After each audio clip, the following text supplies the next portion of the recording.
Oh, are you recording? Yeah, it's one more stop. We should be fine. Okay.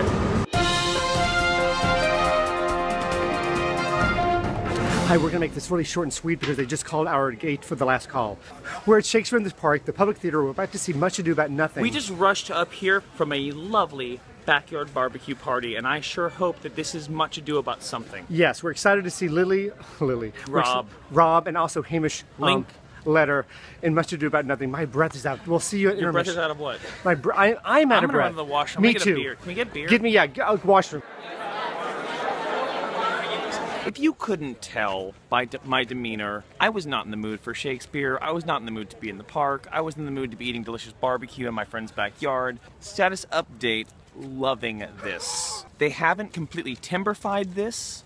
As in Alex Timbers. Yeah, I think our viewership knows what I mean when I say they haven't timberfied this. It's fairly straight as Shakespeare productions go. It's got just a touch of Disney to it. Glen O'Brien is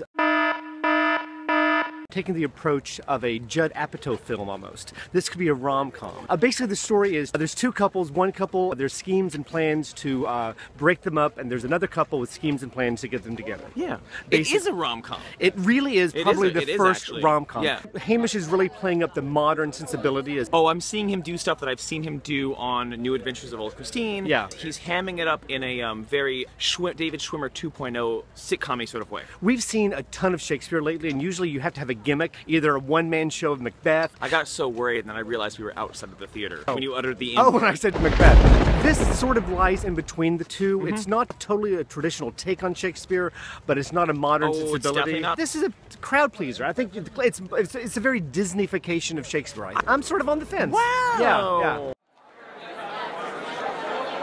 Hollywood made this movie with Keanu Reeves, and everyone was all like, Keanu Reeves can't do Shakespeare. Afterwards, everyone was like, wow, Keanu Reeves is really good at Shakespeare. I thought the direction by Jack O'Brien was very effective. Not by Glen O'Brien. Not Glen O'Brien. However, I do believe it was a bit safe. We've seen a lot of Shakespeare, and they kind of twist and turn and pull in different directions. This one was sort of a one-note Shakespeare. You said Disney. I would agree with that. Look, I said Disney one time, and there was one moment that I thought was Disney-esque compared to the over-indicating that we've seen in things like Romeo and Juliet. Orlando Bloom's Romeo, who for all intents and purposes is Keanu Reeves 2.0, over-indicated. Now here, I think they illuminated the text without doing that. I think the thing about Shakespeare is that for most people, you glean about 50%, 75% of the meaning of the text. I think I comprehended more of the text in this show than I have in the last 5 years of Shakespeare. This whole show rests on the shoulders of Jack, the director,